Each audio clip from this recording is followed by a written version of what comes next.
Welcome, ladies and gentlemen, welcome for another edition of the video productions by the Artelino company. I'm Dieter Manschura, and I'm the owner, and we sell Japanese prints in weekly online auctions. And in the current auction, my friends, well, we have this lovely woodblock print by Takeji Asano in our auctions. But I'm afraid I'm covering it with my broad shoulders, so let's make a little bit of a digital magic and move it to the right. Yeah, now you can see it, okay? And I thought, okay, let's make a video about Takeji Asano, a little bit lesser known printmaker from Kyoto. And Takeji Asano made quite a few designs for the Kyoto publisher Unsodo. And when I had a closer look at these prints, well, I noticed, hey, rain scenes like this one, a lot of snow scenes, and also wonderful night scenes. And I had the crazy idea, hey, let's make a comparison to another artist, the famous Hasui Kawase from Tokyo, who cooperated as a woodblock printmaker with the Tokyo publisher Watanabe Shotsaburo. Because Hasui, if you're familiar with Japanese prints, you know that he is also famous for rain scenes, for snow scenes, and for night scenes. But this comparison, my friends, comes at the end.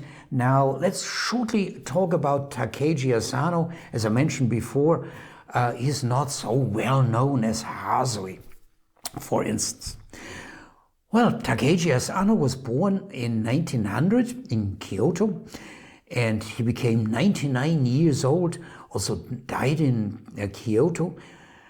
And it's said he worked until his late years, 99 years old.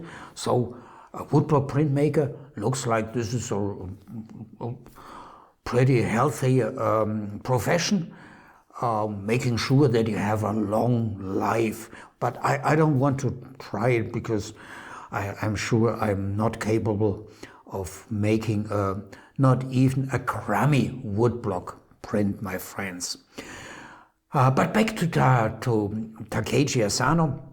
He graduated from the Kyoto City School of Fine Arts and from Kyoto City Specialist School of Painting.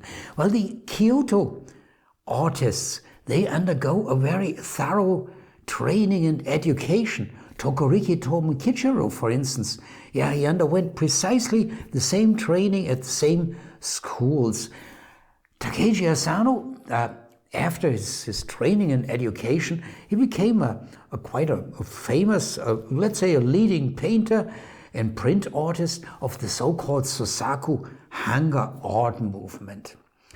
However, he also had a coexistence with the so-called Shin Hanga art movement. Today, you would call him a crossover artist. And he made many designs for the publisher, the Kyoto publisher Unsodo. So you could ask yourself, so why? It's relatively simple. The Sosaku Hanga artists, or those artists who had the heartbeat for Sosaku Hanga, they couldn't make a decent living with that. Until our days, Sosaku Hanga is a small market niche. And for instance, for one Sosaku Hanga print that I sell maybe 10 Shin Hanga prints. Let's talk next a little bit about the publisher Unsodo. Unsodo is a very old traditional publisher. It was founded in 1891, and they began as a publisher for woodblock prints and for woodblock books, and later also other techniques. And today, that's interesting, my friends. I went to their website, and they see themselves as the only publisher in Japan today which still brings woodblock print publications into the market. Until today, Unsodo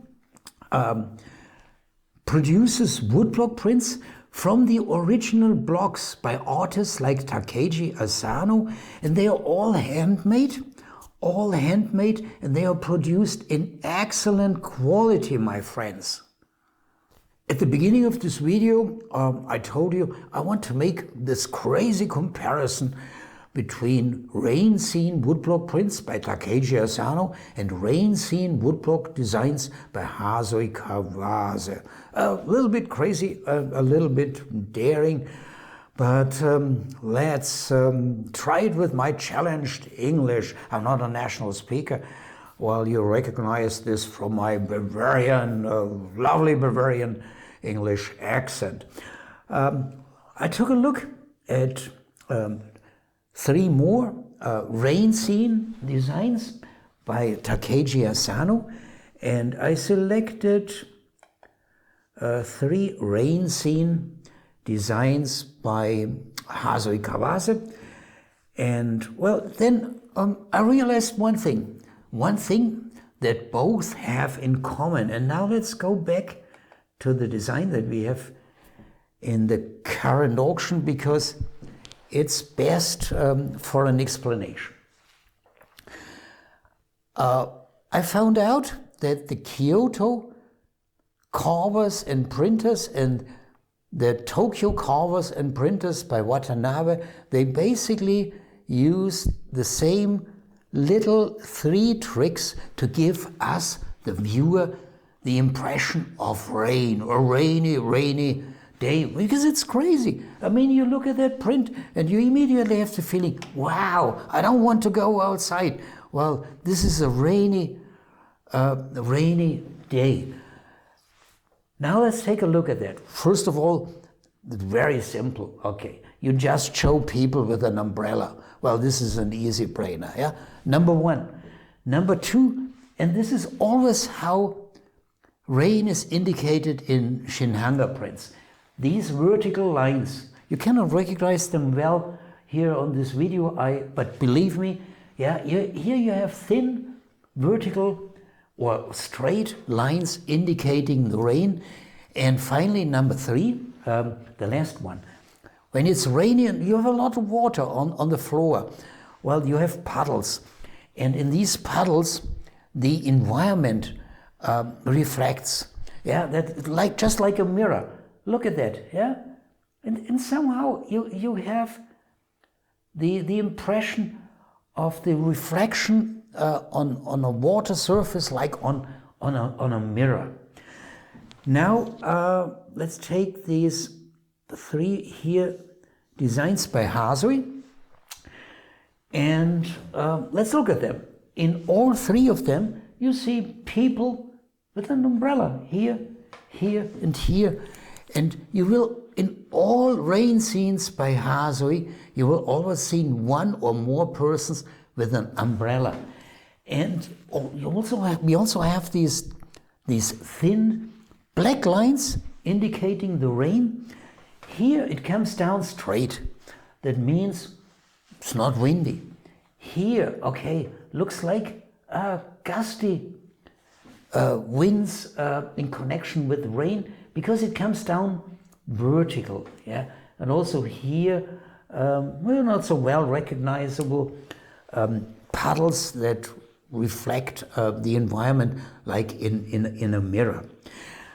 Well, my friends, you can look at these prints by Takeji Asano and Hasui Kawase, and of course you can ask yourself, which one do I like more? Yeah. This is a question of personal taste. Well, I personally like both, sure, yeah. And you can look from a more technical view, technical aspects, technical skills. Well, regarding, this aspect, technical skill level, well, both represent a high technical skill level, but I would definitely rank the works by Hasui higher in terms, let's say, of elaboration, of technical skills, sophistication. And And you can look now at a third aspect, and this is the market, prices. Yeah. And there's a huge difference. Prints by Hasui Kawase, they can be very, very expensive, and they can be difficult to identify. Hasui prints made before the great earthquake in 1923, they have huge, extremely high prices. Hasui prints printed before World War II are pretty expensive. Well, those made after World War II, in the 50s, 60s, the prices are lower. And then you have the posthumous, the so-called Heisei editions, made in the 80s and later. And the identification, especially for a non-expert, is not always easy, also for an expert. So identification can be a little bit tricky for Hasui prints, and the price span can be enormous. For Takeji Asano, the identification is usually not a problem. Takeji Asano, published by Unsodo. They were published in the 50s and following, and prices are modest. You can buy Takeji Asano Shinhanga prints printed at lifetime, 50s, 60s, or printed by Unsodo artisans after the death of Takeji Asano. Prices are difference very low and very modest, affordable for a limited budget. Well, so much for this comparison. I thought might be quite interesting. Maybe it was not, I don't know. Anyway, thanks for your patience, because my friends, we've arrived at the end of this video. And well, this wonderful design here, okay, is in our current auction. Will end tomorrow, March 21st at 8 p.m. our local time, which is Central European time. We are 6 hours ahead of you guys in the US. And I would be pleased, I'm always pleased to see you in our auctions, of course. Well, we sell Japanese prints, my friends, yeah? And I'm also pleased to see you in our next video. And until then, please take care and have a good time.